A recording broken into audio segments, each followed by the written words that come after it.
আসসালামু আলাইকুম। জাল নিয়ে মাছ ধরার জন্য চলে আসলাম। এই যে পিছনে পুকুর দেখতে পাচ্ছেন, এই পুকুরের ভিতর থেকে এই জাল দিয়ে মাছ ধরবো এখন। সাথেই থাকুন।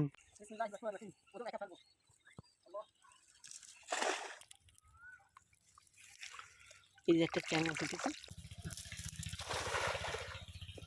বুঝেছ?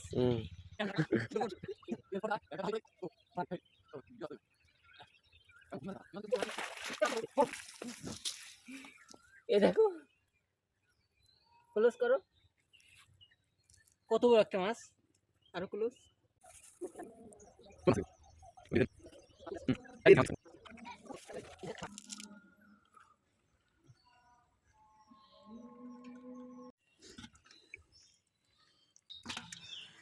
আজকে এই মাছগুলো ধরলাম জাল দিয়ে। এখানে অনেক দেশীয় প্রজাতির মাছ আছে।